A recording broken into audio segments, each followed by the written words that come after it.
Waalaikumsalam warahmatullahi wabarakatuh. Silakan dulu Bu ini apa yang bisa kita bantu? Gimana kabarnya? Alhamdulillah sehat Pak. Gimana proses kegiatan guru penggeraknya berjalan dengan baik? Alhamdulillah Pak, berjalan dengan baik Pak. Mudah-mudahan yang ada dengan layak dan sesuai dengan harapan nanti bisa terus mendapatkan banyak pengalaman di program guru penggerak tersebut yang saya senangi. Maka ya sama Elia ya sudah mau terjun untuk memperbaiki kompetensi diri supaya menjadi guru yang profesional. Kira-kira apa yang bisa dibantu saat ini? Iya Pak, saya minta waktu Bapak sebentar, jadi Pak, saya ingin mewawancara tentang pembelajaran kepemimpinan Pak. Oh ya, boleh. Selagi kita menjawab secara inovatif aja ya. Iya Pak. Mudah-mudahan ini juga bisa bermanfaat dan bagi pengalaman praktik. Iya baik Pak. Oke, silakan. Ya Pak, ini Pak, selama ini Pak, bagaimana Bapak dapat mengidentifikasi kasus-kasus yang merupakan jarima etika atau rujukan moral yang terjadi di sekolah kita Pak?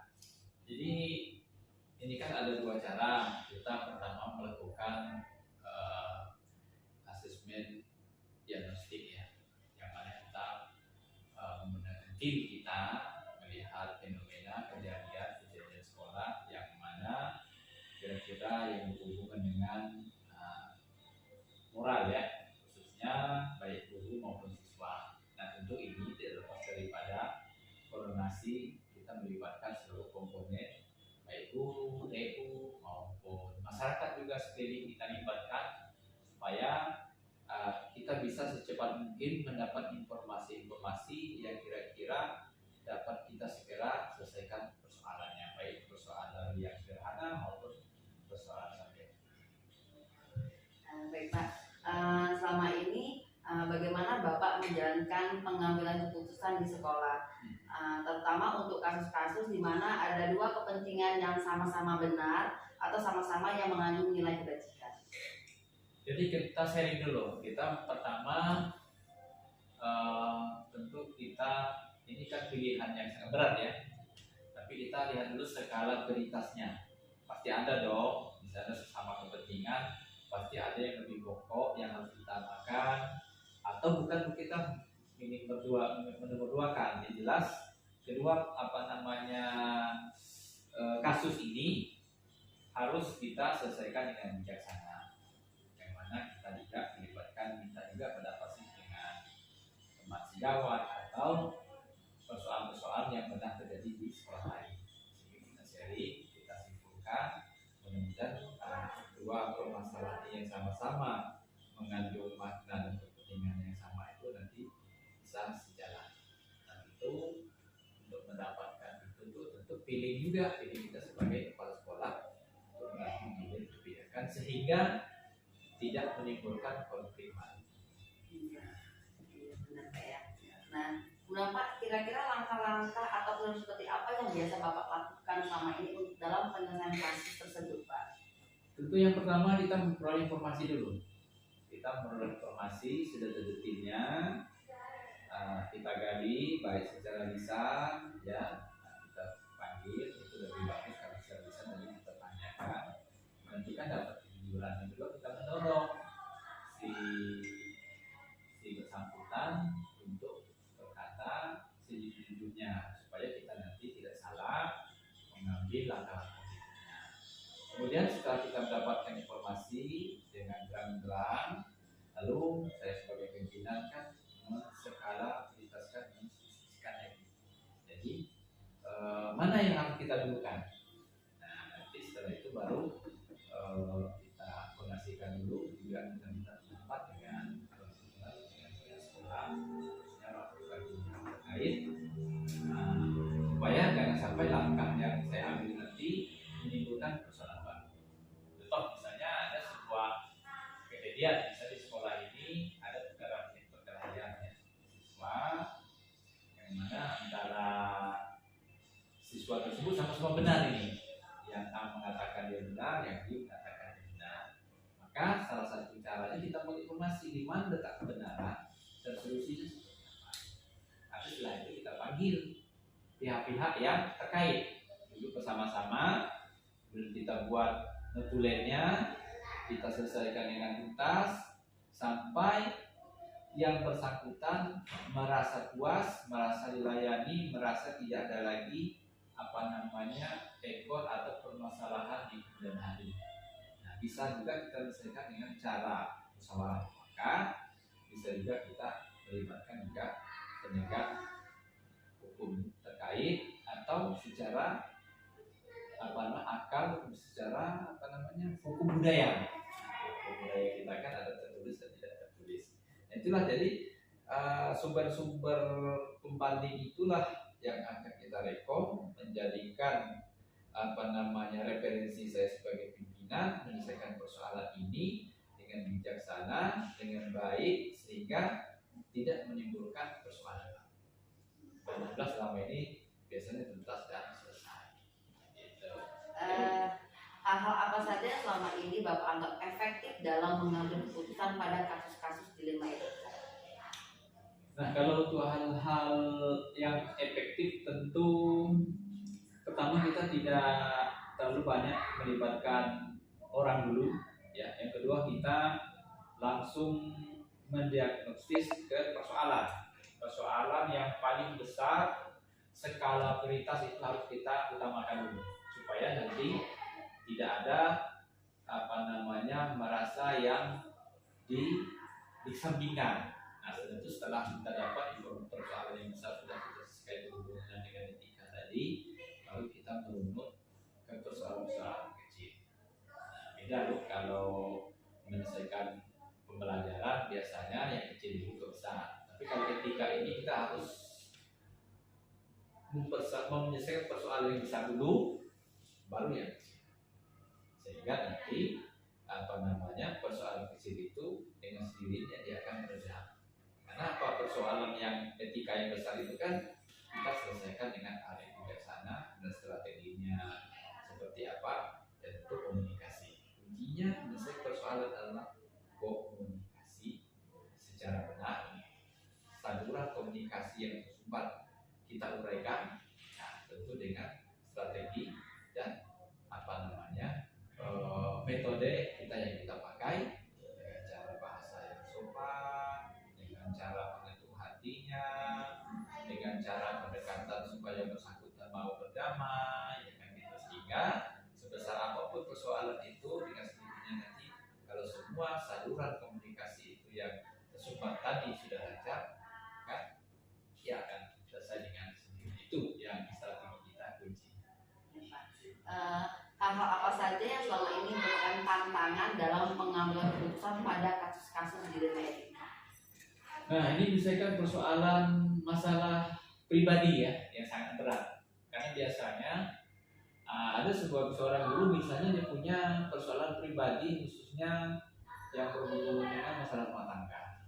Itu kan biasanya sulit kita untuk diagnosis, untuk menggali informasi yang sebenarnya. Kenapa? Karena biasanya selalu mengatakan dia yang benar. Nah, saya yang paling benar. Nah, sementara kita bukan mencari siapa yang paling benar, kita ingin mencari solusinya seperti apa supaya persoalan-persoalan misalnya yang berhubungan dengan rumah tangga dewan guru kita ini bisa terselesaikan dengan baik, sehingga nantinya tidak mempengaruhi dari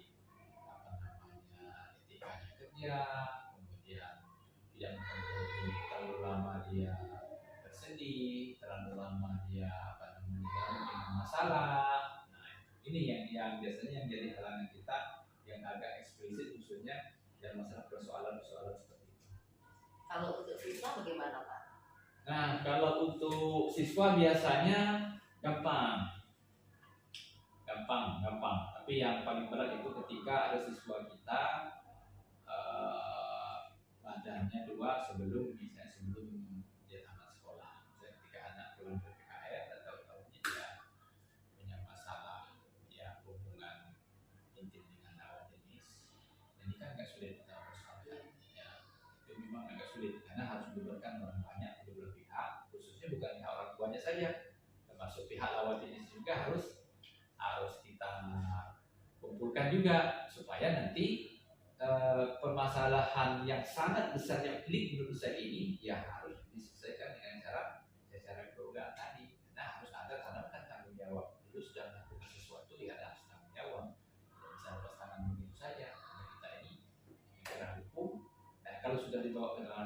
kan akhirnya mencari siapa benar siapa salah. Nah, maka kita upayakan ya sampai ke ranah sana. Makanya paling pas itu ya diselesaikan secara kekeluargaan, di mana letak saluran tersumbatnya komunikasi itu ya harus kita urai dengan arif dan bijaksana. Kita bisa menggunakan orang lain yang lebih tua, yang lebih didengar. Nah, kita hadirkan juga di situ. Apakah Bapak memiliki sebuah tata cara atau jadwal tertentu dalam sebuah tempat, atau memang memiliki sebuah jadwal untuk menyelesaikannya? Bentuk atau prosedur apa yang biasanya Bapak jalankan? Nah, kalau pas sebuah jadwal secara tutup kayaknya kita belum punya ya. Cuma ketika ada persoalan laporan, biasanya baru kita agendakan. Misalnya dengan guru BK ada persoalan mahasiswa berhubungan dengan etika anak, maka kita agendakan, tolong kamu agendakan, ibu agendakan jadwalnya, pertemuannya di mana, dengan siapa, undang, kalau perlu siapa yang terlibat, jangan sampai tidak dihadirkan. Nah, sehingga jadwal seperti itulah yang kita jalankan. Kemudian bisa kita juga kan di sekolah ini selalu menanamkan penanaman karakter, seperti misalnya untuk mengantisipasi yang berhubungan dengan etika, menanamkan kedisiplinan, bisa seperti acara bendera itu tanamkan nilai, sholat berjamaah, itu kan salah satu untuk menanamkan kecintaan makhluknya kepada Tuhannya, dan yang mengetahui bahwa perbuatan-perbuatan yang berhubungan dengan etika itu, yang etika positif itu bagus, etika negatif itu kan akan menimbulkan sebuah aib bagi diri dia. Dan mudah dengan kita lakukan penanaman secara terstruktur, secara teratur, secara simultan, terus kepada anak didik kita maupun guru, maka akan menimbulkan mereka berkarakter dan dewasa dan bisa menjaga diri mereka masing-masing. Kenapa? Mereka punya tanggung jawab terhadap diri dia, terhadap orang tuanya, dan terhadap sekolah, supaya tidak mencederai dan mencoreng siapa-siapa saja yang terlibat dan sayang sama dia. Adakah seseorang atau faktor-faktor apa yang selama ini mempermudah atau membantu Bapak dalam pengambilan keputusan dalam kasus-kasus dilema etika? Ya ada, ya salah satu misalnya dari eksternal ya, dari eksternal misalnya dari masukan dari tokoh-tokoh masyarakat, tokoh-tokoh agama, kemudian dari penegak hukum juga, atau dari senior yang sudah punya pengalaman, ya kan? Kemudian bisa jadi pengalaman kita langsung seperti itu. Baik Pak. Baik Pak, dari penjelasan tadi sudah Bapak jelaskan bahwa misalnya hal yang terberat, yang paling susah kita Bapak ambil dalam mengambil keputusan adalah ketika ada siswa kita yang tadi berbadan dua ya Pak ya. Nah, itu udah pernah terjadi dan memang kasus itu pernah terjadi di sekolah kita. Bagaimana menurut Bapak paradigma dilema etika apa yang terjadi saat itu? Nah, jadi ini kan bertakut masalah moral ya. Jadi memang sudah kita, sebenarnya siswa ini terjadi seperti itu akibat dia lupa dengan kapasitas tanggung jawab dia pada saat itu. Jadi dia lupa dan larut dengan perasaan, sehingga anak-anak tersebut, yang bersangkutan tersebut melupakan pribadinya, dia harus menjaga dirinya, terlupakan, sehingga terjadilah kecelakaan kan seperti itu. Nah, tentu ini kan menjadi aib yang harus diselesaikan dengan cara yang paling arif dan bijaksana. Nah, kalau misalnya anak tersebut suasananya masih bisa mencari solusi, misalnya kayak ini, anak ini sudah bulan April kan sudah ujian. Nah, ternyata anak ini masih bisa dia mengamankan. Kita masih memberikan haknya, karena pendidikan lebih penting dan itu juga sangat penting. Nah, maka kita silakan kamu ujian. Tapi dengan syarat, bagaimana cara kamu menyimpan aib ini sebaik mungkin. Tentu kita kan harus libatkan kepada kedua pihak, baik yang lawan jenisnya maupun orang tuanya. Itu solusi pertama.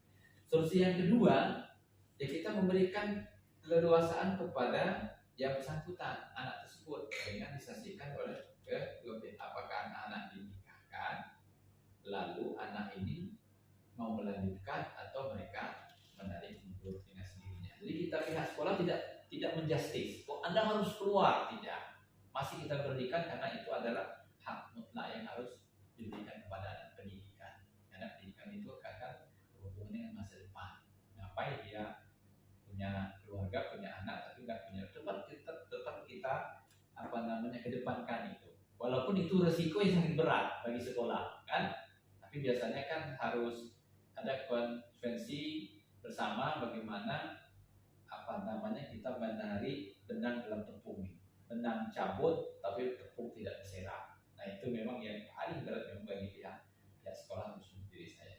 Sehingga biasanya kalau mereka orang tua itu sudah tahu dan akan menjadi sebuah persoalan, anak itu biasanya sendirinya dia berhenti. Dengan berhenti tanpa ada intimidasi atau paksaan ataupun sanksi dari sekolah.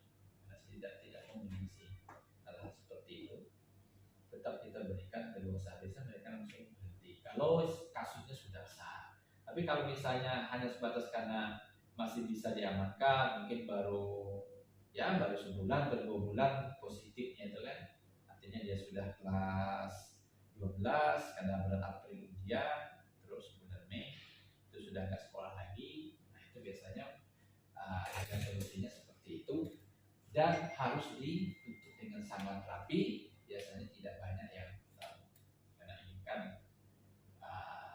sebuah pilihan yang pahit yang harus dipilih oleh saya sebagai pimpinan. Jadi paradigma dilema etika yang Bapak ambil di sini adalah rasa keadilan melawan rasa kasihan, Pak ya. Seperti itu.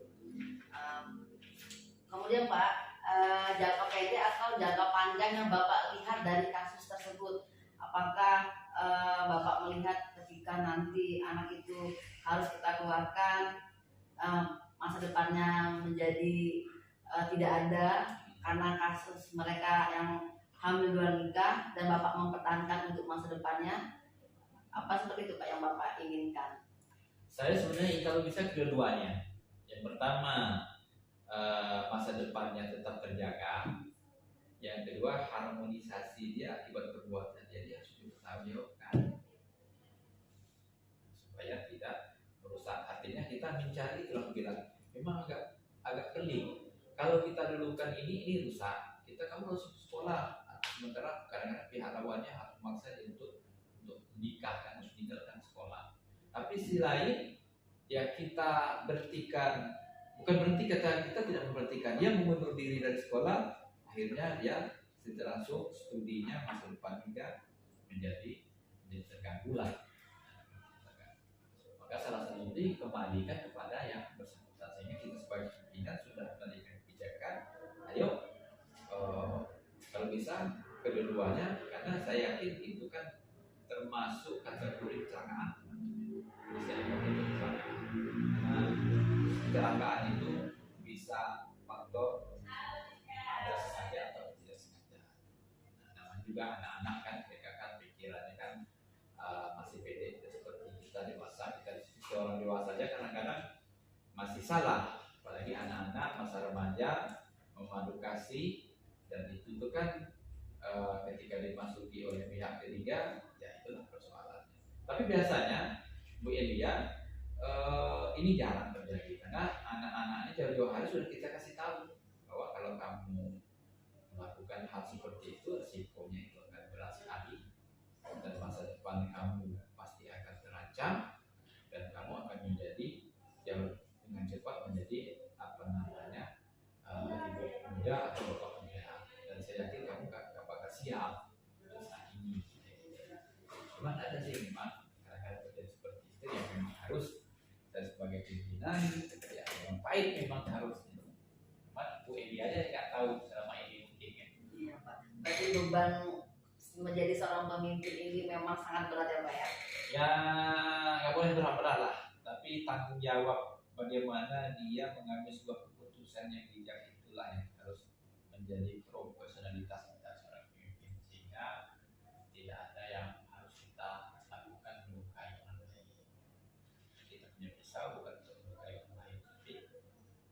itu untuk membantu orang lain. Baik Pak. Prinsip dilema etika apa yang Bapak ambil ketika Bapak mengambil keputusan? Apa berpikir berbasis hasil akhir, apa berpikir berbasis peraturan, atau berpikir berbasis hasil pilih, atau ketiga-tiganya yang Bapak ambil dalam prinsip dilema etika yang Bapak ambil? Jadi tergantung, kalau saya melihatnya tergantung situasionalnya, mana yang lebih dominan. Kembali tadi kan asas keadilan tadi. Nah kalau masalah peraturan itu kan belum tentu peraturan itu tuh secara yuridis de facto akan berlaku pada setiap orang. Karena kita melihat situasionalnya seperti apa. Kalau memang masih bisa kita maafkan dan bentuknya pembinaan, kenapa tidak kita lakukan? Ada bentuk A, B, C itu kan pemimpin yang diktator namanya. Terlalu kaku menegakkan sebuah peraturan. Karena peraturan di sekolah ini dinamis, nah kan, tapi tegas dan sifatnya membuat orang itu mendapat pembentukan karakter pendidikan. Bukan kita membentuk orang itu supaya menjadi kaku, tapi orientasinya hanya sifatnya kayak efek jerak supaya tidak mengulangi lagi, menumbuhkan kesadaran dan tahu resiko, tahu sebab, tahu akibat. Nah sehingga tiga teori tadi ya bisa kita pakai sesuai dengan skala dan peruntukannya. Dalam kasus kita yang tadi Skotan ini Pak, kita harus mengenali ya Pak bahwa ada nilai-nilai yang selama ini bertentangan dalam situasi ini. Nah, ada gak Pak alasan Bapak dalam mengambil keputusan atau melakukan pengujian keputusan yang Bapak ambil? Ya kadang-kadang ada juga tidak keberpihakan. Ada sih memang, karena kita bukan pemuas, tapi kita upayakan keberpihakan kebenaran itu tuh lebih mendominasi kepentingan bersama daripada kepentingan pribadi atau kelompok. Nah, biasanya Pak kalau kita dalam mengambil keputusan Pak, ada orang-orang yang terlibat ini Pak. Selain Bapak sebagai pemimpin, siapa saja Pak yang Bapak libatkan dalam lingkungan sekolah ini untuk mengambil keputusan? Nah, ini tergantung konten. Kalau untuk kegiatan keputusan bersama, tentu seluruh komponen yang terlibat dari pengurus komite, wakil kepala sekolah, ketua jurusan, kepala TU, guru, kita libatkan semua. Selagi itu memang untuk keputusan mobilisasi kepentingan bersama. Tapi kalau memang untuk kepentingan pribadi, masalah pribadi tentu tidak kita libatkan seperti saja. Contoh misalnya masalah siswa di kelas A, ya gak mungkin lah kita harus libatkan sampai mana-mana. Ya mungkin bisa libatkan kedua orang tuanya, wali kelasnya, terutama guru BK atau ketua jurusan. Jadi spesifikasi dari permasalahan konten permasalahan itu apa, siapa yang terlibat harus menyelesaikan di sana, ya kan? Kemudian hasilnya nanti seperti apa, sasarannya nanti seperti apa. Nah, itu harus kita diagnosis, kita deteksi sehingga menghasilkan sebuah keputusan efektif, efisien, tidak mencederai orang dan memuaskan semua pihak. Itulah filosofi. Biasanya Pak kalau kita ada kasus dilema etika ini Pak, kita harus mengumpulkan kata Bapak fakta-fakta yang relevan. Ya. Biasanya fakta relevan itu terkuak itu dari mana Pak? Ya fakta, jadi relevansi pertama bisa di pengalaman, ya. Yang kedua dari prediksi. Jadi prediksi misalnya ada sebuah gejala, misalnya gejala ada ini kemarin mau ada tawuran, ya kan? Dengan siswa antara SMA dengan SMK 2. Nah kita kan pertama prediksi dulu, kita diagnosis siapa sih otaknya ini, sejauh mana sih persoalan ini, ya kan? Nanti kita kumpulkan informasi. Kemudian kita cari siapa sih otaknya, nah, permasalahannya di mana, ya kan? Nah, nanti dari data-data tersebutlah yang kita jadikan bersama, rapatkan, kita bahas, nah, sehingga akan membuahkan sebuah solusi, ya kan? Keterlibatan permasalahan tadi dengan selesai dengan baik. Ya, dari kepala sekolah SMA 1 ini kita panggil, apakah kesiswaannya, kemudian kita tanya data-data permasalahan apa, di mana, kok bisa seperti ini, kan tidak dapat informasi. Nah baru kita ambil kebijakan keputusan yang sampai ke penegak hukum, karena ada aturan teguran. Kalau anak yang terus melakukan tindakan kriminal, kerusakan ataupun mencederai orang lain, itu kan akan menimbulkan kerugian baik terhadap diri sendiri maupun terhadap dampaknya terhadap hukum maupun ke orang lain.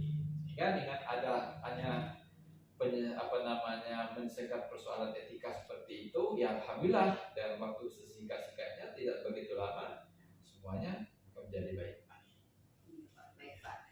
Nah tadi kan Pak kita bercerita tentang kasus tawuran yang terjadi kemarin ya Pak ya sama SMK. Itu jelas ada tindakan hukumnya Pak ya. Nah kenapa selain tindakan hukum, kita di sekolah sendiri pasti ada peraturan sekolah yang telah mereka langgar.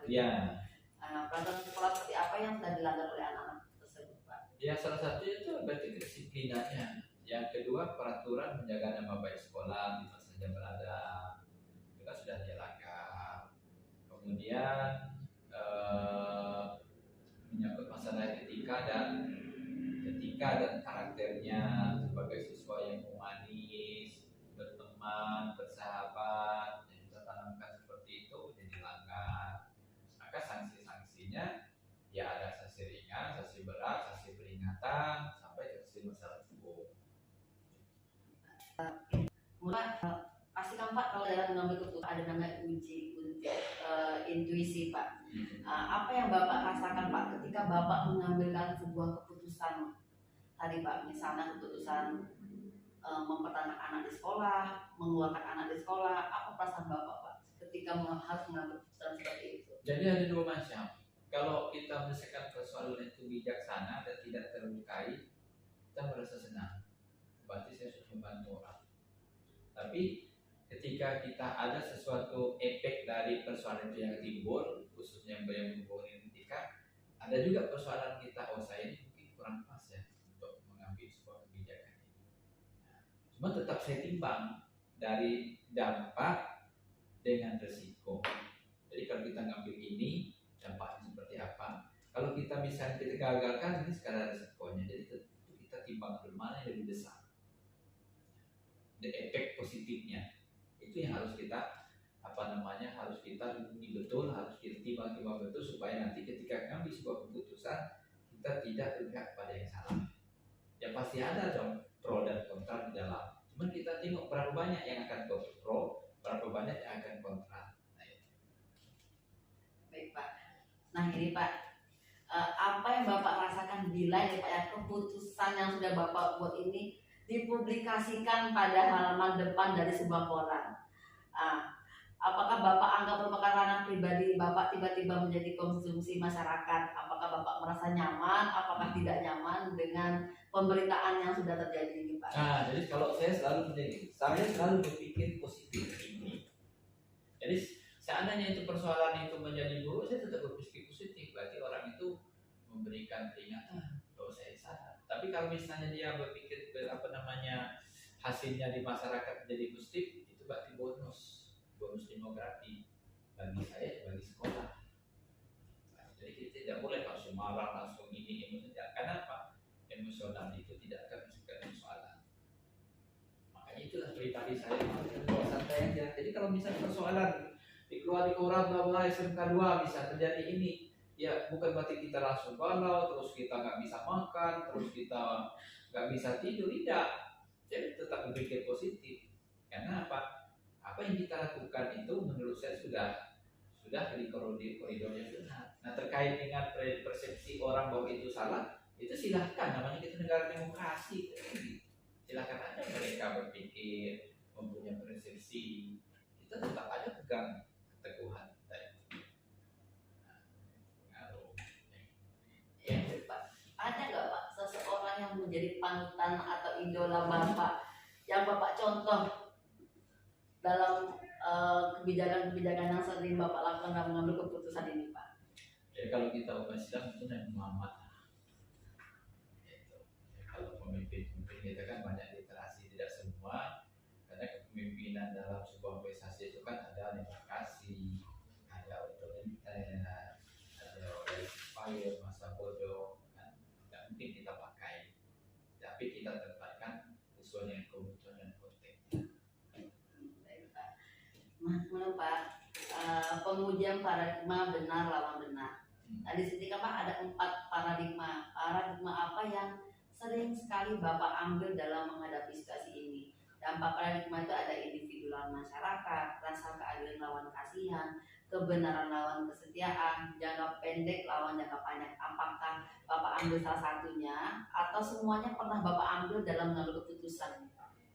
Ya, saya rasa itu kan sebuah teori ya. Yang namanya teori itu tergantung dari konten. Jadi nggak mungkin kita hanya kasih sayang dengan kebenaran, ya kan? Mungkin tergantung daripada konten persoalan. Jadi bisa saja keempat konten itu bisa kita pakai tergantung daripada persoalan mana. Nah, itulah daripada seni kita seorang pemimpin yang sejati seperti itu.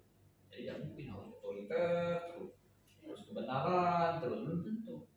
Kebenaran itu kan milik Tuhan, bukan milik kita. Tetapi kebenaran itu dia akan diakui ketika masyarakat, komponen orang banyak mengakui bahwa itu adalah sesuatu keputusan yang baik, kebenaran juga. Walaupun kita mengambil keputusan benar menurut kita, tapi masyarakat menilai itu salah, ya tetap salah. Dan kita harus mengakui. Namanya kita manusia itu pastinya kekurangan, kita tetap bukan malaikat. Tapi pernah nggak Bapak mengambil keputusan dengan rasa kasihan, Pak? Ya pernah juga.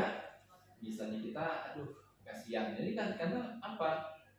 Kasihan, faktor kasihan itu kan dari berbagai macam sisi ya. Dari segi sains, contoh orang yang punya musibah, misalnya orang tua meninggal atau dia kehilangan orang yang dia sayangi. Lalu Pak saya izin ya Pak, padahal itu kan saatnya izin 3 hari, jadi 7 hari. Ya kan kita mengedepankan rasa tadi. Nah, toh apa namanya masih ada mungkin kita cari solusi penggantinya, sehingga apa namanya yang bersangkutan dia merasa juga diperhatikan. Kemudian yang kedua, yang bersangkutan juga jangan kita biarkan dia apa namanya terpuruk dengan permasalahan dia. Ya segera juga kita bantu juga mencarikan solusi supaya dia cepat pulih dan bangkit kembali dan semangat itu. Baik Pak. Okay. Dalam Bapak mengambil keputusan, tentunya ada 3 prinsip penyelesaian dilema yang akan Bapak pakai. Nah, dari 3 prinsip penyelesaian dilema ini yang biasanya sering Bapak gunakan itu apa Pak? Apakah berpikir berbasis hasil akhir, apa berpikir berbasis peraturan, atau berpikir berbasis rasa peduli, atau bisa juga kesemuanya pernah Bapak lakukan dalam mengambil keputusan? Ya, pada umumnya yang dominan kalau kita sekolah itu kan cenderungnya ke berasal ke peraturan. Karena apapun kita menyelesaikan persoalan belajarnya dari peraturan. Kita ingat itu di dalam lembaga pendidikan ada klausal-klausal yang berhubungan dengan peraturan yang sepatutnya tidak boleh dilakukan oleh sekolah. Kemudian yang ada juga kita sih yang merasa rasa peduli tergantung kepada konteks persoalannya sudah sejauh mana sih peraturan ini, seberapa apa peraturan yang dilakukan. Ternyata anak itu masih punya kesempatan, masih bisa kita bina, terus kita apa namanya juga mendekat dengan rasa peduli kita. Dan masalah hasil akhir itu jarang karena nggak mungkin kita hasil akhir itu biasanya sebuah proses yang cukup panjang yang tidak ada solusi lain. Misalnya itu kita pakai dan mentok, tapi jarang kita pakai. Saya belum pernah mengambil sebuah keputusan akhir itu langsung blok begitu saja. Kecuali kalau memang persoalan ini sudah besar dan tidak ada jelas lagi untuk apa namanya menyelesaikan. Cuma misalnya yang sering kita lakukan pada anak ya, sudah ketahui bahwa anak ini memang tidak naik kelas, syarat-syarat sudah terpenuhi, pemanggilan orang tua, pembinaan, kemudian tingkat kehadiran sudah tidak memenuhi syarat, sudah itu mobilisasi kita, pendekatan kita sudah kita lakukan dengan maksimal. Ya tentu putus akhirnya itu harus kita lakukan. Kenapa? Kalau kita masih juga mengedepankan rasa peduli, maka untuk apa kita buat aturan?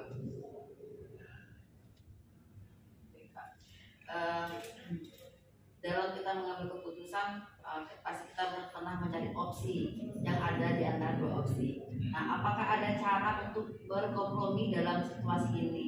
Terkadang kan akan muncul sebuah penyelesaian kreatif yang selama ini tidak kita terpikirkan sebelumnya, yang bisa saja muncul di tengah-tengah kebingungan saat Bapak menyelesaikan masalah. Ya benar, sering malah terjadi hal-hal seperti itu. Karena ketika kita berpikir realistis dan menggunakan akal sehat, di tengah-tengah itu kan ada hikmat yang muncul di diri kita, bahwa keluar dengan sendirinya, oh saya harus melakukan itu, dan itu memang hasilnya jadi lumayan, sehingga harusnya persoalan ini sudah buntu, tidak ada solusi, tiba-tiba dengan kita ada pemikiran cemerlang yang keluar dengan sendirinya, yang persoalan itu akhirnya bisa terurai. Contoh misalnya pernah di kejadian ya di BK, BK sudah mengeluarkan anak ini tiba-tiba, nggak bisa lagi Pak A bijikan anak itu juga. Pak Wakil Kesiswaan juga sudah memponis anak ini sudah kronis, tidak bisa ada solusi lagi untuk dibina. Tapi saya punya ide, anak ini anak tinggal di bawah ketiak kita. Kenapa? Lah sekolah ini kan tinggal di Gunung Agung, masa orang jauh-jauh di sana bisa kita bina anaknya di samping kita, kan bisa kita salin. Sehingga putusan yang sudah seperti itu akan mengerucut kembali yang berbasis solusi, sehingga anak tersebut ya alhamdulillah dia sudah berubah, dia nggak pernah lagi bolos dan pernah lagi malas belajar, aktif, rajin. Nah, satu seperti itu. Padahal kalau sudah final, ini sangat pak, apanya sudah panggilan orang tua sekian, mantranya sudah berlipat-lipat. Kita, iya, anak tinggal di mana? Anak ini pak sebelah sekolah ini tinggal di satu Manado. Bicara apa namanya? Bicara soal mimpi berbasis solusi daripada nanti sekolah tadi pakarnya nanti. Karena kita masih beri kesempatan itu berubah, karena manusia itu kan prinsipnya detik ini dia berubah baik, ya baik.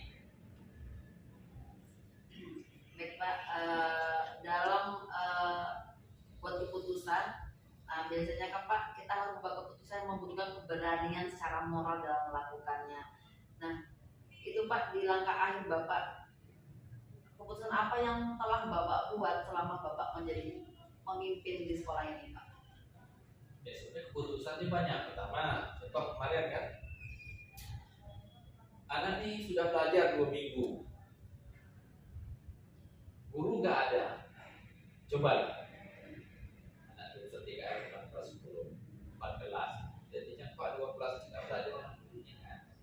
Itu kan keputusan yang pelik sebenarnya kan. Tapi karena kita pemimpin, nggak mungkin kita menyerah begitu saja, kita biarkan anak, biarlah nggak belajar, nggak ada guru, nggak apa-apa. Sehingga saya buat, masukkan pengumuman di Facebook, siapa yang mau ngajar jurusan ini, saya butuh guru ini, nah saya akan berikan upah segini.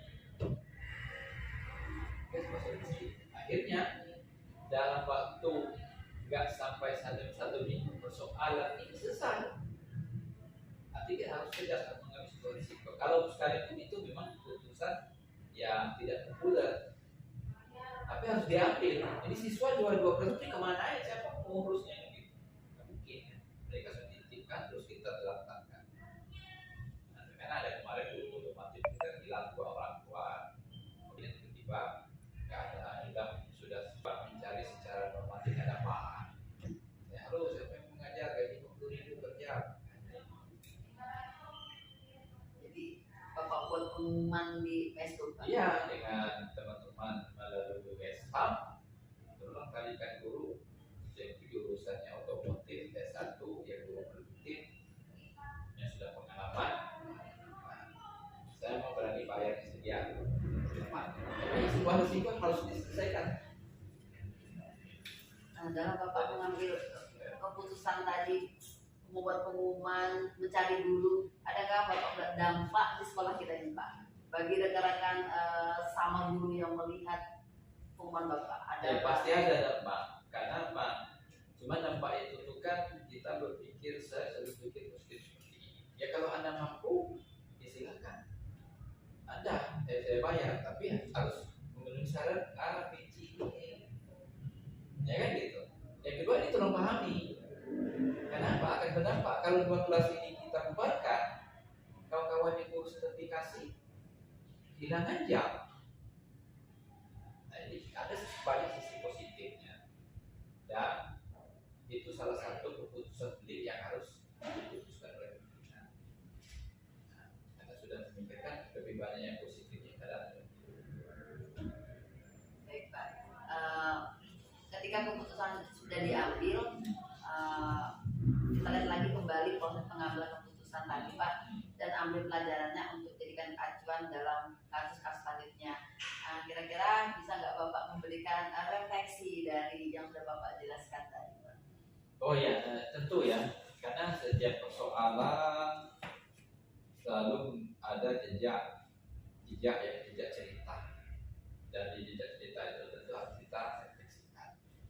Yang pertama tentu akan jadi pedoman kita ke depan di persoalan-persoalan ini. Apa? Lakukan antisipasi. Yang kedua, buat perencanaan yang matang. Perencanaan jangka pendek, jangka panjang, jangka menengah dan jangka panjang. Yang kedua, yang ketiga, petakan persoalan dari yang besar ke yang kecil. Kemudian yang keempat, diagnostis, analisis bagaimana cara menyelesaikan persoalan-persoalan yang besar itu supaya tercapai, sehingga menjadi sebuah prestasi, menjadi sesuatu yang positif bagi sekolah. Memang itu tidak gampang, tapi butuh pemikiran yang mulai dari perencanaan. Baik Pak, terima kasih Pak sudah meluangkan waktunya Pak, bersedia diwawancara mengenai Oke, Bu Elia, sama-sama sukses selalu. Saya juga merasa diapresiasi sudah mau diwawancarai. Artinya apa yang saya sampaikan tadi itulah up to date, tidak dibuat-buat. Memang dari hasil pengalaman, jejak selama saya memimpin di SMK Negeri 2 Utara yang begitu banyak persoalan terkait. Silahkan sekarang kita sedikit berubah ya, butuh waktu. Karena untuk merubah sesuatu itu memang butuh komitmen. Sama dengan Bu Elia ingin menjadi guru putra itu kan nggak mungkin kalau hanya berpikir biasa-biasa saja. Ya kita usaha itu tidak akan mempunyai hasil. Kalaupun nggak saat ini, namanya investasi pendidikan itu tidak bisa seperti kita menanam jagung 3 bulan langsung dapat hasilnya. Itu juga belum tentu. Kita nanam jagung itu kalau kita rencanakan dengan baik, musimnya, pupuknya, strategi cara perawatannya betul ya menghasilkan. Artinya tetaplah semangat ya, jangan melihat ke belakang ya. Kalau kita melihat sesuatu yang enak, boleh kita ingat ke bawah supaya apa? Kita banyak bersyukur. Tapi ketika kita melihat sesuatu tantangan, jangan kita melihat ke bawah, kita melihat ke atas. Supaya apa? Supaya bangun semangat dan menyadari bahwa saya masih banyak kekurangan yang harus kita benahi. Jadi jangan cepat merasa puas. Kalau tantangan kita merasa nengok ke bawah, kita akan menjadi malas. Kenapa? Udahlah saya cukup sampai di sini saja. Jadi harus ada pembinaan. Kalau bersyukur boleh kita berdoa. Kenapa? Oh masih banyak orang yang lebih susah daripada saya. Itu harus bersyukur. Tapi kalau namanya tantangan, tataplah ke depan, lihatlah ke atas. Supaya kita mengetahui kekurangan kita apa dan kita selalu semangat untuk memperbaiki. Oke, sukses selalu buat Bu Elia ya. Terima kasih Luar Pak. biasa. Teruslah berbuat. Terima kasih Pak atas waktunya Pak. Ya, sama-sama. Maaf Pak, saya permisi dulu Pak. Oh, silakan ya. Sampai jumpa dan semangat selalu ya Bu Elia. Ya Pak, assalamualaikum Pak. Waalaikumsalam.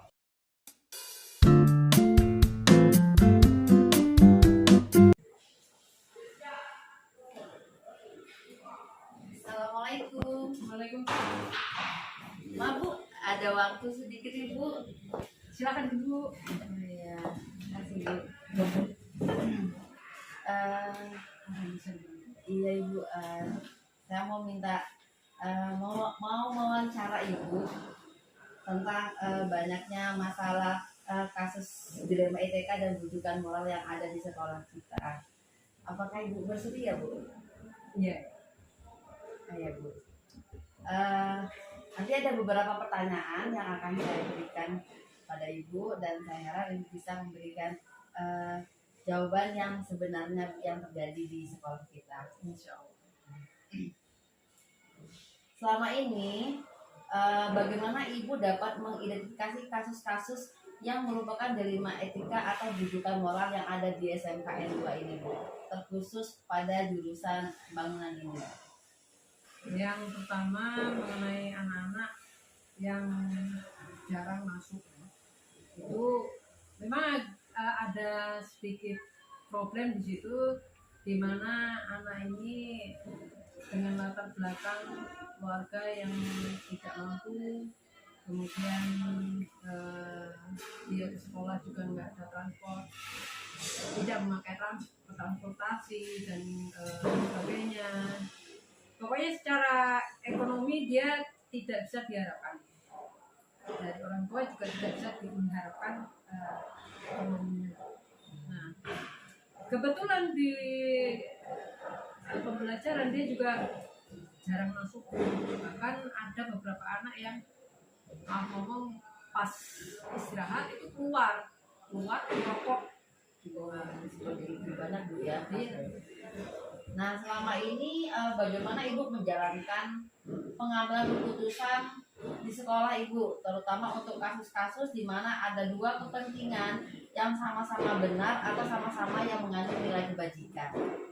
Biasanya pengambilan keputusan saya diskusikan dengan teman-teman, dengan wali kelasnya, kemudian dengan guru-gurunya, terutama juga dengan teman-teman di jurusan. Seperti teman-teman sejawat yang ada di jurusan ini, itu yang paling utama, Bu, ya. Kemudian langkah-langkah atau prosedur apa yang biasa Ibu lakukan selama ini? Pertama ya kita panggil anaknya, kita tanya kenapa dia kayak gini, kenapa dia kayak gitu. Kemudian kita di hadapan guru-guru semua di bangunan itu sudah dia ngomong, kemudian kita kasih pembinaan. Itu pertama. Kemudian yang kedua, kalau dia masih melakukan lagi, kita langsung ke BP, kita libatkan BP dengan pemanggilan orang tua. Jadi pertama biasanya kita panggil anaknya dulu, cuman anaknya aja. Kemudian kita pindah di jurusan ini. Kalau masih ulang lagi, kami melibatkan BP. Nah, hal-hal apa saja yang selama ini Ibu anggap efektif dalam pengambilan keputusan pada kasus-kasus dilema etika?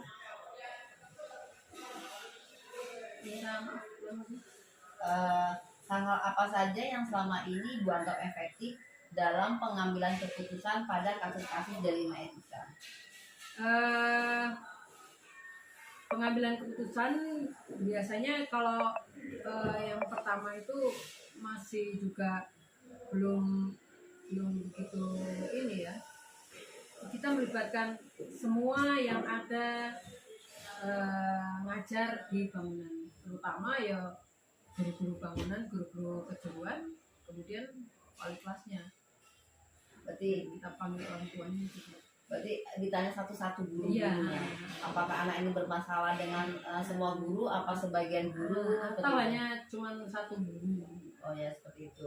Jadi setelah tahu permasalahan di sekolah, baru nanti anaknya dipanggil, iya, seperti itu. Kita ambil tindakan. Oh, jadi langkah yang efektif itu menurut Ibu yang pertama itu menanyakan langsung pada guru-guru. Apakah anak tersebut di dalam kelas melakukan banyak kesalahan? Iya.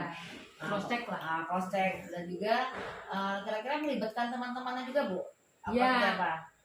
Kita biasanya mencari informasi tidak cuma dari guru-guru, tapi dari teman-teman, teman sekelasnya, kemudian teman yang di dekat dia.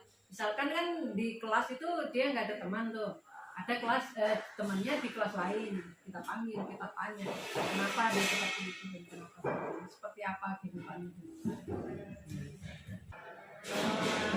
Hal-hal hal apa saja yang selama ini merupakan tantangan dalam pengambilan keputusan pada kasus-kasus dilema etika? Yang pertama itu ya karena kita menimbang kasihan orang tuanya. Itu yang pertama. Saya sebenarnya terus terang dari walaupun itu kadang bertentangan dengan hati nurani ya. Kita udah jengkel sama anaknya, tapi karena melihat orang tuanya ekonominya nggak bisa diandalkan seperti itu dan seperti ini, itu yang menjadi alasan pertama. Sehingga kami walaupun bahkan hari ini tuh ada anak nggak pernah sekolah, orang tuanya tuh masa bodoh. Jadi orang tuanya tuh ngomong anak ini memang udah nggak mau sekolah, tapi kan ada aturan bahwa kalau dia tidak mau sekolah maka kita harus panggil 3 kali. Orang tua harus datang. Tapi orang tuanya bilang gini, biarlah ibu guru yang datang ke rumah, kami tidak akan masuk ke sekolah. Ya, jadi kita yang home visit ke sana ya.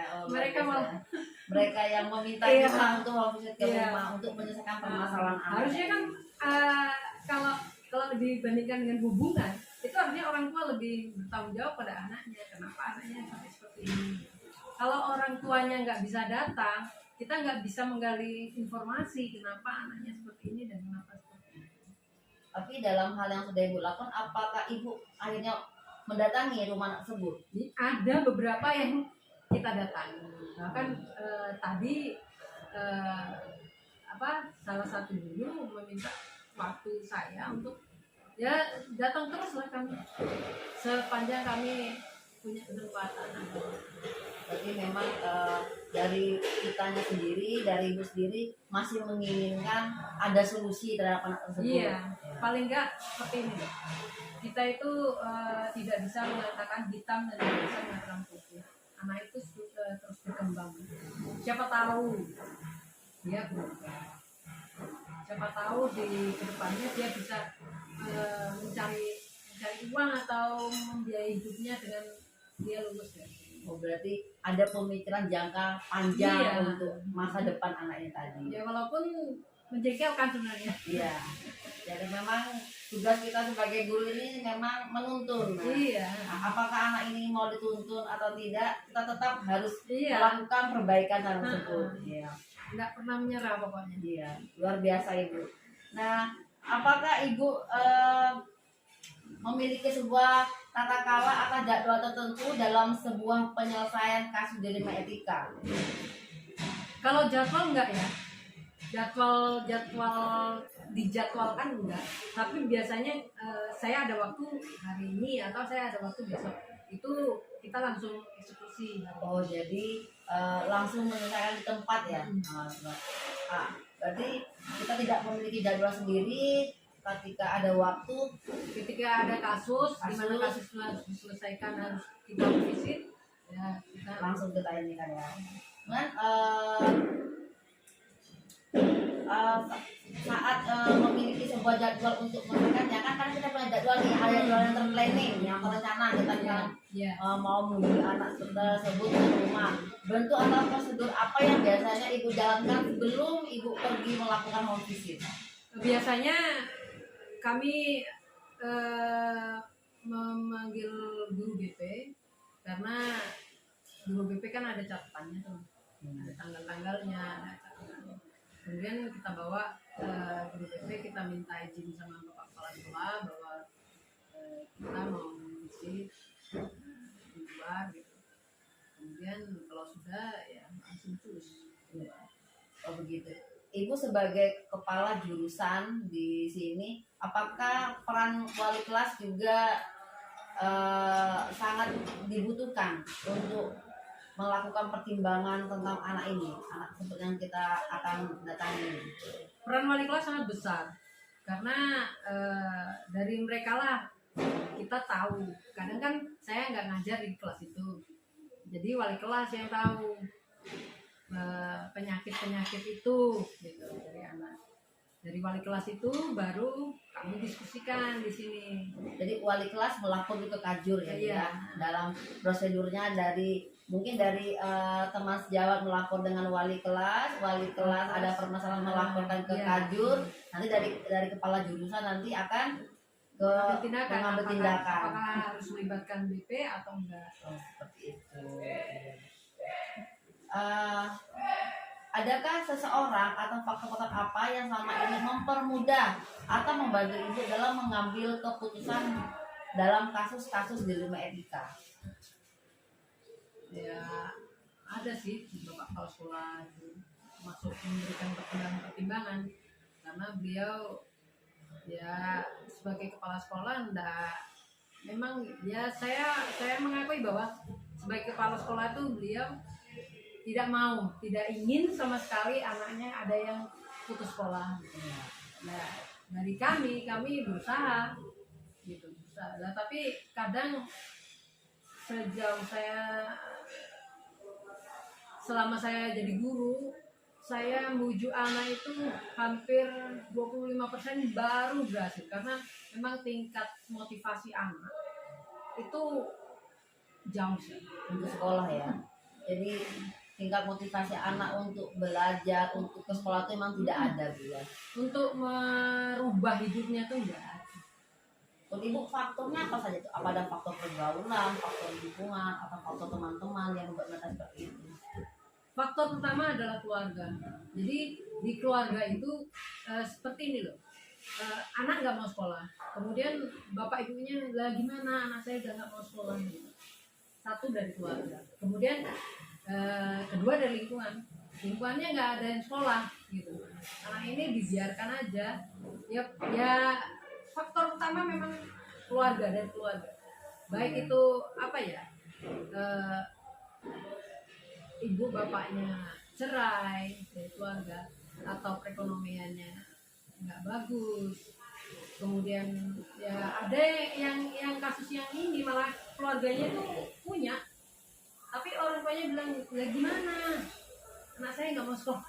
Oh, ada seperti itu. Iya, bahkan banyak, bukan cuma ini.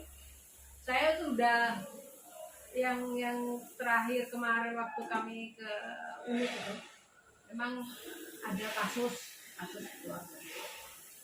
Terus bapaknya bilang, gimana Bu, saya memang nggak mau sekolah, walaupun sudah dibujuk sekolah lah, nggak usah mikirkan bapak. Ya tapi gimana lagi ya nggak bisa. Tapi memang dari anaknya sendiri yang Iya, tidak mau sekolah. memang Sudah dibujuk atau iya, tetap tidak mau. bahkan seringkali kami bilang dengan diberi fasilitas misalnya tinggal di sekolah gitu.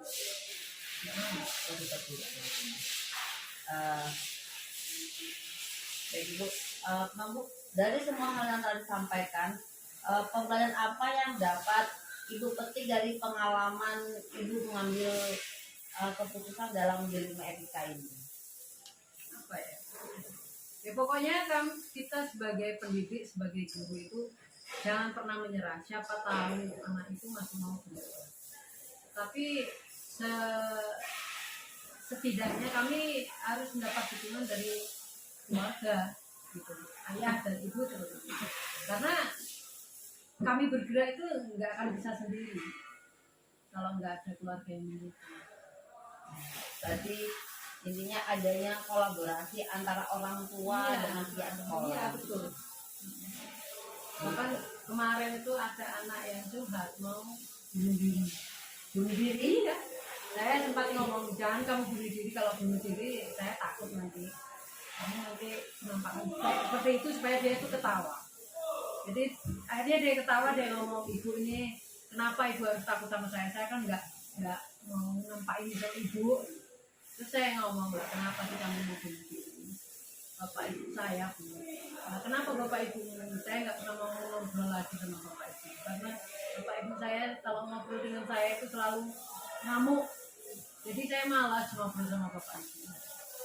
Terus seperti itu. Iya, sampai terus dia ngomong saya tuh pengen punya laptop, tapi bapak ibu saya malah ngomong mau buat rumah daripada beli laptop. Seperti itu loh. Saya sempat kasihan, tapi ya bagaimana kalau karena fasilitas di sekolah itu nggak boleh ditinggalkan di rumah. Kalau di sekolah taruhlah dia kita pinjam fasilitasnya. Jadi kebanyakan kasus yang dihadapi ini kebanyakan anak tidak mau masuk sekolah karena memang tidak mau sekolah lagi. Iya. seperti itu. Nah, kemudian Bu, paradigma dilema etika yang bisa kita ambil dari sini seperti apa Bu? Seperti apa individu lawan masyarakat, apa rasa keadilan atau rasa kasihan kita, apa kebenaran lawan kesetiaan yang sudah Ibu sampaikan tadi. Yang pertama itu yang dilema, yang paradigma yang saya ambil itu rasa keadilan lawan rasa keadilan. Iya, itu ya. Jadi dimana kita menimbang untuk masa depan dia yang jangka panjang, ya. Bahkan kita sampai harus keluar tenaga gitu loh, bukan hanya waktu, tenaga betul-betul untuk supaya dia mau berubah. Ya. Karena kita mau mikir untuk jangka panjang untuk masa depannya nanti. Iya, paham. Nah, kemudian Bu ya, setelah kita sudah bercerita tentang kasih anak tadi, ini kan biasanya ada beberapa prinsip Bu. Nah, prinsip kita itu ada yang kita berpikir berbasis akhir-akhir. Yang kedua itu ada berpikir berbasis peraturan dan berpikir berbasis rasa peduli. Nah, menurut Ibu dari 3 prinsip ini apa tiga-tiganya masuk semua dalam kategori yang sudah Ibu jalani selama ini? Iya. Berbasis hasil akhir itu ya kayak gini, kalau walaupun kita udah berusaha tapi tergantung hasilnya. Ya kebanyakan nggak berhasil, jadi saya yang kurang memotivasi atau gimana nggak tahu. Kemudian saya kadang melanggar aturan-aturan hanya untuk supaya anak tetap sekolah. Artinya anak ini sudah sebulan nggak masuk, tetap saya bilang sama guru dan wali kelasnya bahwa anak ini mau berubah. Ya kebetulan memang ada yang berubah. Iya, jadi setelah Ibu kumpulkan fakta-fakta yang relevan dalam situasi ini, intinya dalam mengambil keputusan Ibu tetap mempertahankan anak tersebut di sekolah. Ada beberapa yang tidak, dan yang tidak berhasil naik kelas atau naik tingkat itu biasanya lebih bagus. Ya, mungkin itu pembelajaran lebih. Jadi kita memberikan penjelasan. Ada yang kalau kasus anak yang tidak sekolah ini Bu, misalnya dia ada permasalahan keluarga atau yang sering tidak masuk, yang anak yang sering tidak masuk ini, apakah Ibu langkah akhirnya tetap mempertahankannya di sekolah atau dikeluarkan? Itu tergantung dari sikap anak. Kalau anak itu baik, ya bagaimanapun kami bertanya. Tapi kalau enggak, juga guru-guru, karena kan pada saat rapat akhir itu kan juga tergantung guru-guru. Iya, kajur sendiri enggak terlalu bisa, walaupun mempertahankan, kalau anak itu memang guru-guru tertentu memang enggak ada nilai, enggak bisa. Tapi dari Ibu sendiri mempertahankan Bu ya? Iya, kalau memang dia harus dipertahankan, saya pertahankan. Nah Bu, kalau kita dalam pengujian benar salah, apakah ada dalam kasus kita ini yang anak tidak masuk, yang sering membuat keluar di kelas, ini ada uji legalnya nggak? Ada uji hukumnya nggak? Maksudnya adakah di sini menyangkut aspek pelanggaran secara hukum tidak? Apa tidak ada? Tidak pernah. Oh, tidak pernah ada.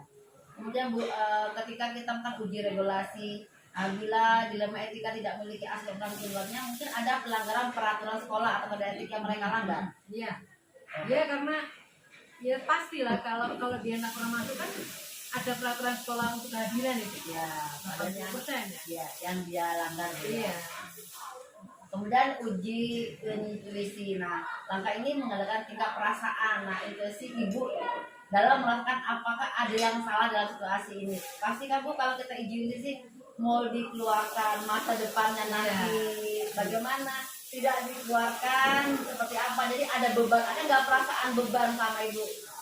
Yo, apalagi saya sebagai orang tua, sebagai ibu ya, pasti kadang tuh nggak tega kadang, tapi yo itu kalah hasil itu.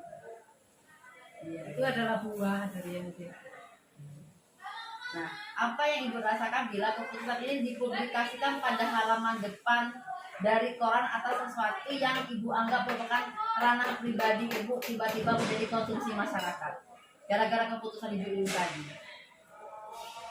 Misalnya tadi, oh anak yang tidak masuk sekolah tadi ternyata dipertahankan loh di sekolah. Bagaimana seandainya ini dipublikasikan di luar? Apa tanggapan Ibu?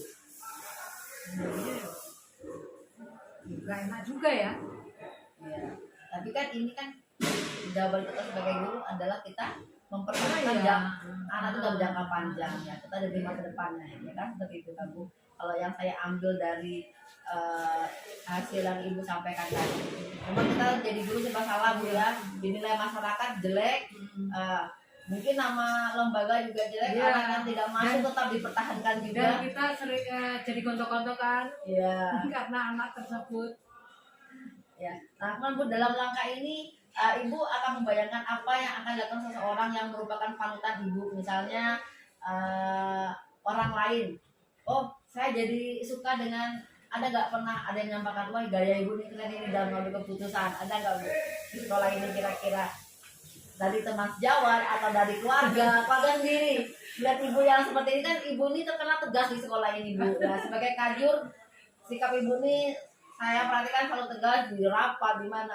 Ada nggak Ibu dijadikan idola sama keluarga atau teman sejawat karena sikap tegas Ibu ini yang selalu mempertahankan siswa sebagaimanapun asal mereka masih mau berubah dan sekolah? Sebenarnya anak-anak sih saya nggak tahu ya, karena saya nggak pernah dengar anak-anak di luar ya. Cuman kalau anak saya bilang ya, Ibu itu seseorang yang kalau sudah mau gerak nggak akan berhenti. Dia pernah ngomong, Ibu kalau kayak lomba itu bersemangat sekali. Sedangkan setelah sampai di rumah udah nggak ada tenaga. Oh iya. Jadi memang kalau anak-anak support, siswa mau, motivasinya tinggi untuk lanjut ke depan, saya lebih suka. Luar biasa. Saya Bu, ya. lebih semangat daripada anak-anak. Iya Bu. Namun Ibu pengujian paradigma benar lawan benar. Nah, dari kasus tadi, menurut Ibu di sini ada 4 paradigma. Yang mana menurut Ibu yang masuk dalam kasus Ibu tadi? Apa individu lawan masyarakat, rasa keadilan lawan rasa kasihan, kebenaran lawan kesetiaan, apa yang keempat jangka pendek atau lawan jangka panjang? Apa semuanya ada di sini? Iya, Semuanya ada. Ya, kita juga individu lawan masyarakat. Iya. Anak tidak naik kelas, kita tidak tanya masyarakat ya Bu ya. Iya. Nah, kalau orang yang tuanya tidak peduli, kita kasihan terhadap Iya. anak. Iya, memang kita beban kita sebagai guru ini memang sangat berat dan luar biasa. Nah, kan Ibu melakukan prinsip resolusi. Nah, dari 3 prinsip penyelesaian dilema ini, mana yang sering Ibu pakai? Yang sering saya pakai, apakah berpikir berbasis hasil akhir, atau berpikir berbasis peraturan, apa berpikir berbasis tetap peduli, atau semua ketiga ini saling Ibu pakai dalam melakukan 3 prinsip resolusi tadi dalam penyelesaian dilema IPK? Iya. Kalau satu langkah tidak bisa, kita pakai yang langkah kedua dan seterusnya. Jadi pokoknya kalau bisa tuh berhasil gitu. Prinsipnya anak harus sekolah. Berarti hasil akhirnya Ibu menginginkan bahwa anak tetap sekolah ya Bu ya. Berbasis peraturan tadi, yang anak tadi yang melanggar peraturan Iya. tadi tetap dibina Bu ya. Sehingga kadang kita, ya itu tadi, kita melawan aturan sekolah. Ya benar, rasa peduli tadi mengingat masa depan anak tadi Bu ya. Jangka panjang. Belajar ke panjangnya. Nah Bu ya, investigasi opsi trilema. Jadi kita mencari opsi yang ada dan tak ada opsi. Apakah ada cara untuk mengkompromi dalam situasi ini? Terkadang kan akan muncul sebuah pertanyaan yang kreatif yang tidak terpikir sebelumnya, yang bisa saja muncul teka-teka kebingungan dalam menyelesaikan masalah. Ada nggak Bu? Kira-kira pertanyaan apa yang sering Ibu berpikir, yang pikiran Ibu lah, yang tiba-tiba terpikir saat ada menyelesaikan masalah? Iya. kadang itu dalam membujuk anak itu kan banyak sekali harus banyak sekali cara. Kadang itu adalah terlintas satu, misalkan saya bilang kalau kita andaikan kita ini batu aja punya harga. Jadi untuk nipu anjing, nah anjingnya pergi buat apa, ganjal pintu, batu aja punya harga. Kenapa kita tidak melakukan? Kita itu dilahirkan ke dunia, semua orang akan pertama kali anak bayi itu lahir, pasti ibunya ngomong, aduh cantiknya, aduh gantengnya, seperti itu. Maka seperti itu juga nanti ke depannya. Bukan kemudian anak itu ada yang bodoh, ada yang enggak. Sebenarnya enggak ada yang bodoh. Anak itu istimewa. Hanya kadang kita itu enggak pernah bisa, enggak ada waktu untuk mengakui dia itu istimewa di bagian apa. Ada yang istimewa bagian menggambar, ada yang istimewa menghafal, ada yang istimewa. Jadi setiap anak itu memiliki potensinya masing-masing. Jadi tugas kita sebagai guru menggali potensi Iya. apa yang dimiliki oleh anak tersebut. Cuman kita jarang ada waktu. Karena ya tadi sibuk ngurusin. Nah, ini Bu, dalam kita membuat keputusan. Nah, akhir kita akan sampai pada titik di mana kita harus membuat keputusan tadi. Jadi, keputusan tadi yang kita ambil pada akhirnya itu apa, Bu? Tetap menginginkan anak tersebut di sekolah, apa kita mengeluarkan anak tersebut, atau kita tidak naikkan anak tersebut? Ada beberapa pertimbangan sebenarnya. Kalau memang anak itu memang tetap mau sekolah, kita coba dan kita pertahankan. Tapi kalau memang anak itu tidak mau sekolah, tidak sama sekali, bagaimana kita mempertahankan? Jadi akhirnya ya terpaksa dia akan keluar sendiri, mencabut keanggotaannya di sekolah. Kemudian kalau untuk yang kehadiran ya seperti ada anak kami di kelas 2 itu karena dia tidak pernah hadir, ya bukan dari kami tapi dari guru-guru yang lain juga tidak mengeluarkan minimal. Nah, jadi karena hal tersebut dia tidak naik kelas ya. Nah, jadi dia dari hasil tersebut saya juga menyimpulkan bahwa keputusan itu tergantung dari anaknya. Iya. Kalau anaknya masih menginginkan sekolah, kita pertahankan. Tapi kalau anaknya sudah tidak lagi mau, sudah kita rayu, kita bujuk, kita bina, tetap tidak mau, berarti memang bukan kita lagi, berarti dia sendiri mau keluar. Berarti memang kita tidak ada lagi beban sebenarnya. Walaupun sangat kita sayangkan. Ya sangat sayangkan. Nah, dilema juga Bu ya, sangat dilema sekali. Bagaimana masa depannya nanti ya. Nah kemudian Bu ya, jadi lihat kembali proses pengambilan keputusan tadi dan kita dapat mengambil pelajaran untuk jadikan acuan kita sebagai kasus-kasus berikutnya. Karena kan kadang ini kasus-kasus ini hampir mirip sebenarnya, hampir mirip. Cuman pemicunya lain. Jadi ini kita sudah tahu bahwa dalam kita punya kasus, saya sudah tadi mendengar yang pertama kita cari dulu latar belakang siswa. Setelah kita mencari latar belakang siswa, kita tahu cari dulu penyebabnya dengan menanyakan dengan guru yang mengajar, orang tua dan teman-teman sejawat. Baiklah Ibu, terima kasih Bu sudah memberi waktunya dalam diskusi ini Bu. Sebelumnya saya mengucapkan banyak-banyak terima kasih sudah membagikan pengalaman tentang kasus dilema etika yang sudah pernah Ibu hadapi selama ini. Saya juga terima kasih. Semoga ini menjadi untuk kawan-kawan yang masih muda.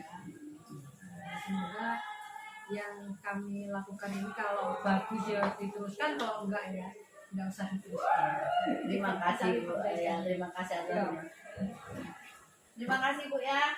Saya permisi dulu. Karena masih mau mengajar Ibu. Ya, assalamualaikum warahmatullahi wabarakatuh.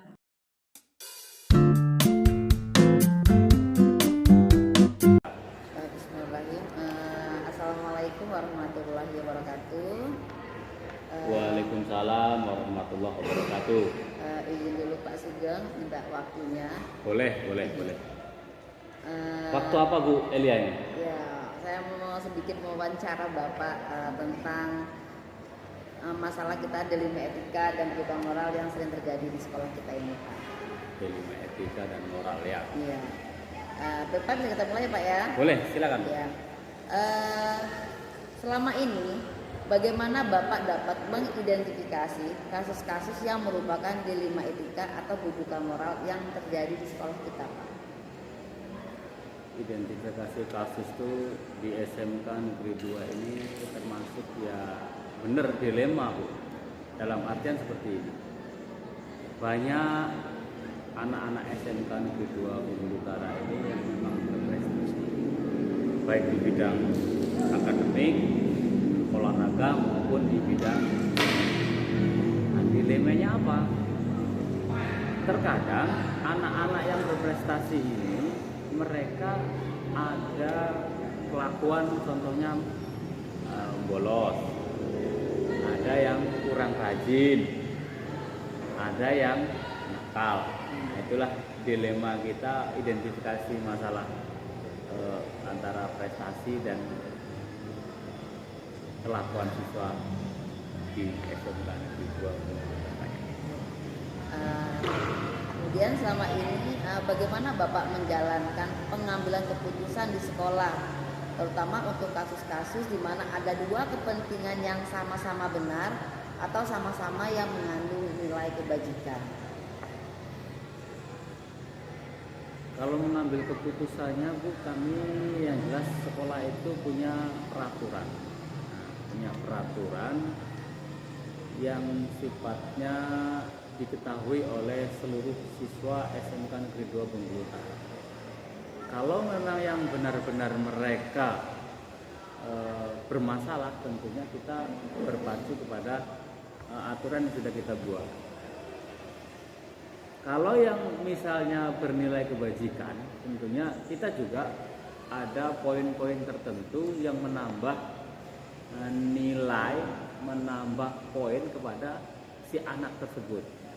Bagaimana memisahkannya? Ya jelas dalam berprestasi kita kasih poin, kalau dalam ada masalah tetap kita tangani secara prosedur yang berlaku di sekolah ini. Kemudian Pak, langkah-langkah atau prosedur seperti apa yang biasa Bapak lakukan selama ini?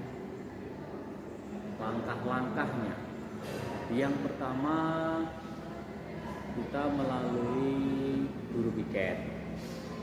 Guru piket biasanya mengabsen setiap siswa, baik itu Senin, Selasa, Rabu, Kamis, Jumat, Sabtu, ada guru piket. Kemudian guru piket memiliki catatan siswa, baik berupa izin, berupa alfa, kemudian sakit, bolos, dan kelakuan siswa di hari tersebut. Nah, berdasarkan hasil itulah kami nanti akan data melalui di catatan SKU artinya catatan SKU siswa yang nantinya diserahkan ke guru BK. Itu prosedurnya Pak ya. Hal-hal apa saja selama ini Bapak anggap efektif dalam mengambil keputusan pada kasus-kasus dilema etika? Yang efektif menurut pengamatan saya dan yang pernah kami lakukan itu kita hadirkan orang tua, kemudian anak tersebut, kemudian kita dibantu oleh guru bimbingan konseling yang kita data dari beberapa kasus dilema etika, kita data, kemudian waktunya kita tentukan misalnya di hari yang memang orang tua ada waktu, guru BK juga ada waktu, kami dari kesiswaan juga ada waktu, kita sepakati, nah kita kumpul bersama, kita tanya satu persatu, kita kasih himbauan, kemudian kita kenapa seperti ini, kenapa seperti itu, dari beberapa sisi kita tanyakan, baru setelah itu kita ada solusi yang terbaik untuk anak tersebut. Intinya kami tidak akan merugikan anak selagi memang masih ada pendekatan secara kekeluargaan dan kemanusiaan. Baik Pak. Kemudian Pak, hal-hal apa saja selama ini merupakan tantangan dalam pengambilan keputusan pada kasus-kasus dilema etika ini? Tantangannya ya dibilang banyak Bu ya. Yang pertama adanya pihak-pihak lain yang kadang-kadang mengintervensi, memberi tekanan. Contoh kayak ini masih saudaranya si Anu. Kemudian yang kedua, kami akan menentukan atau mengambil keputusan, ternyata setelah kami tahu anak ini ternyata anak yang kurang mampu. Nah, kadang itu juga dilema bagi kita kan.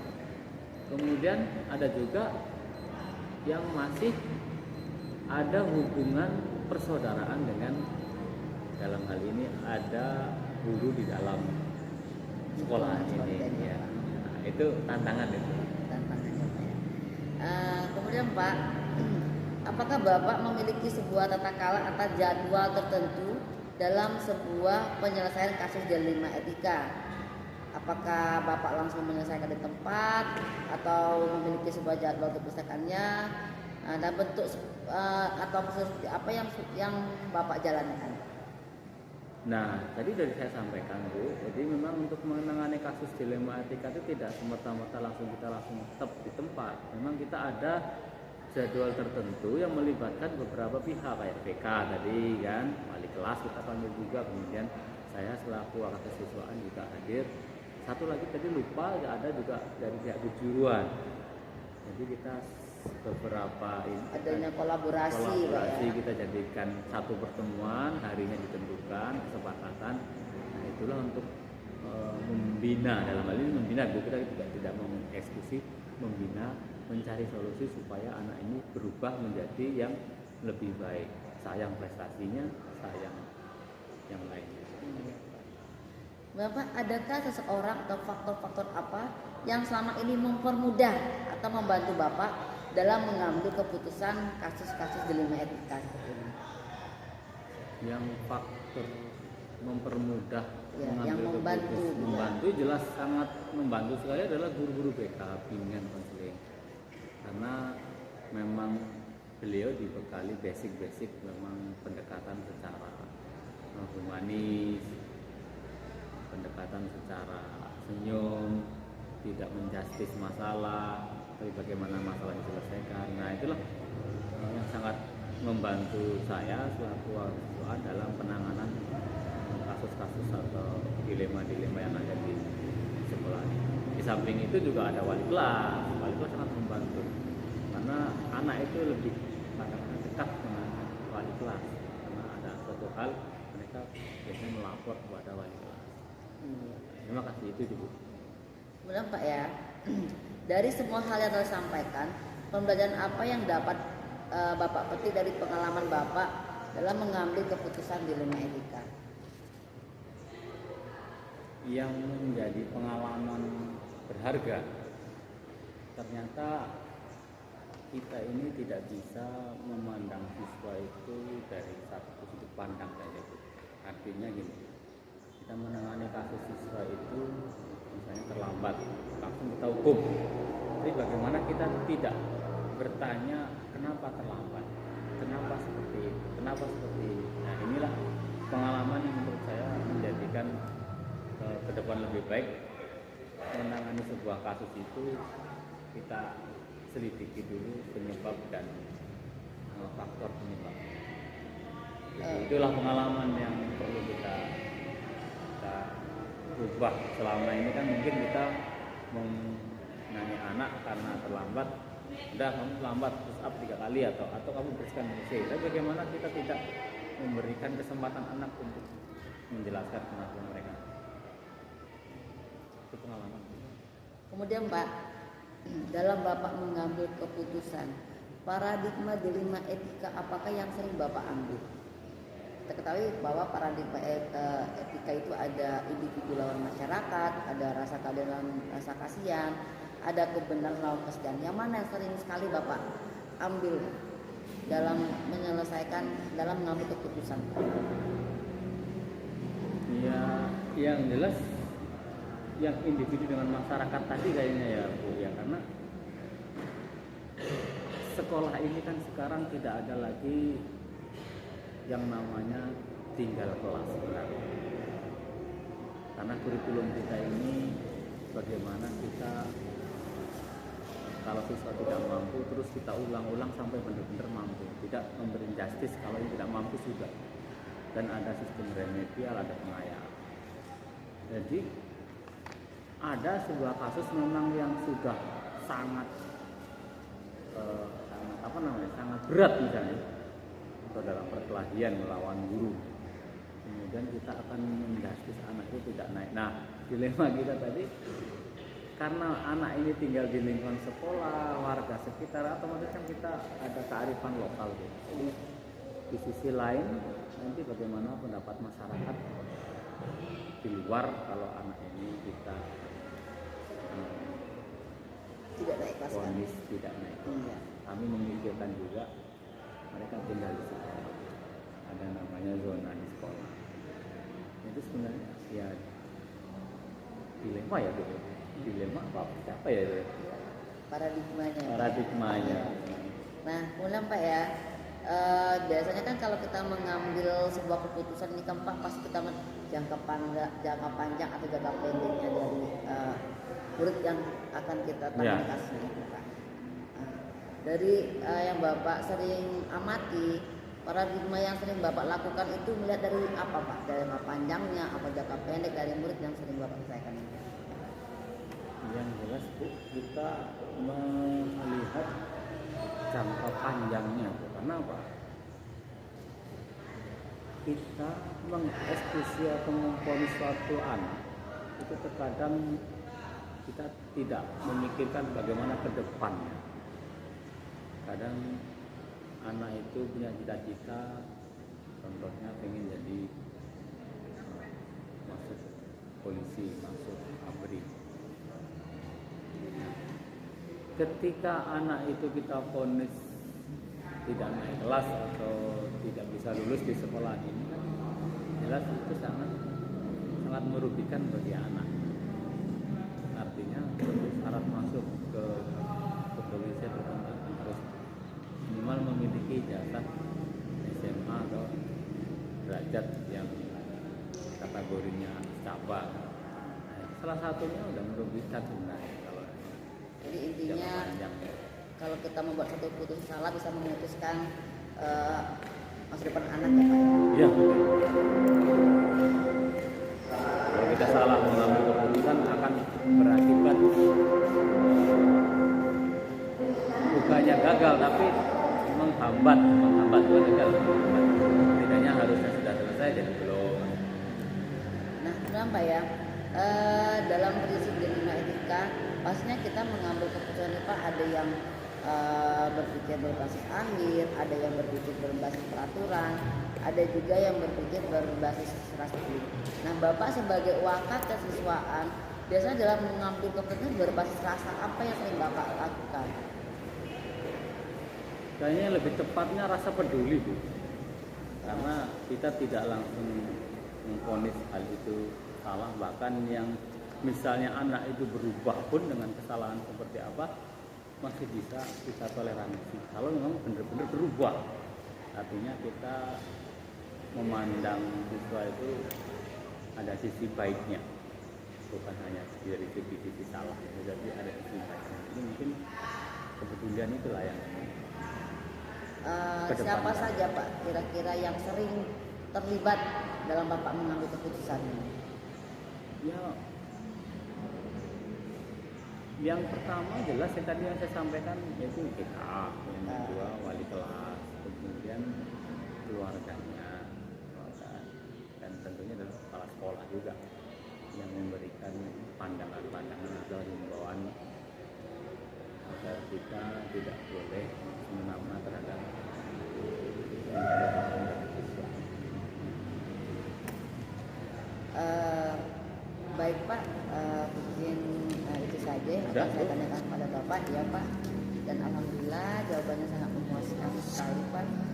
Terima kasih telah membantu saya mengerjakan tugas saya ini Pak Kalau sebagai tidak puas, guru ya penggerak. nanti diulang ke lain waktu dan kesempatan. Terima kasih. Terima kasih juga, sukses Bu Elia. Iya, Semoga menjadi guru yang menjadi motor penggerak di sekolah ini. amin Pak, alhamdulillah.